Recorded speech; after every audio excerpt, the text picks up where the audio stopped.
တော့အထာပြားသေးလား NSC ကလေးနဲ့တကားဖွင့်ပြီးတော့ဝင်ထိုင်းလိုက်မယ်ခုံတွေကလည်းမိုက်တယ်သူကထိုင်ကုန်မော်တာတွေထိုင်ကုန် memory အကုန်ပါမယ် leather seat ဖြစ်မယ်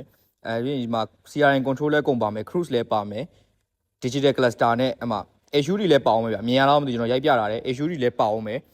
ပြီးရင်သူ့မှာထူးခြားဆိုဒီကောင် range က900-5000ရတယ်ဗျပြီးရင်ကူးပေါက်ပါမယ်ဗျကူးပေါက်နော်ကူးပေါက်လေးပါထပ်ပါမယ်ရုပ်ပိုင်းဆိုင်ရာဆိုရင်လည်းအရှိမကြည့်လိုက်စလုံးကားထဲမှာမီးလုံးတွေအစလုံးဝမိုက်တယ်အလွိုင်းတွေရောဘာတွေရောပြီးရင်သူ့မှာထူးခြားတာမှာဘောင်ပြောက်တကားဘောင်ပြောက်ဗျကျွန်တော်ပိတ်ပြမယ်ပိတ်လိုက်ရင်မှန်လေးရိုးတက်သွားလုံးဝအနောက်ဆိုလည်းတူတူပဲအကုန်ဘောင်ပြောက်ပြီးရင် leather seat ပြီးရင်နောက်ခန်း aircon မှာပါမယ်နောက်ခန်း aircon မှာပါပြီးတော့ panoramic sunroof ပါမယ်ဗျပြီးရင်ဒီကောင်က design ရတယ်တော်တော်မိုက်တယ်နောက်မီးတဲ့အပြည့်နဲ့ပြီးရင်နောက်ဖုံးကလည်း motor ပါအောင်မယ်နော်ဒီကောင်မှာ space ကတော်တော်ကျယ်တယ်ဗျကျွန်တော်တို့ SUV ကားထဲမှာ space ကျယ်တာလောက်ကိုကျယ်တယ်ဗျာနော်အကုန်ကျယ်တယ် design ပိုင်းနဲ့ဆောင်းမိုက်တယ်ဒီကောင်ရောင်းမဲ့ဈေးက2300ဝန်းကျင်နဲ့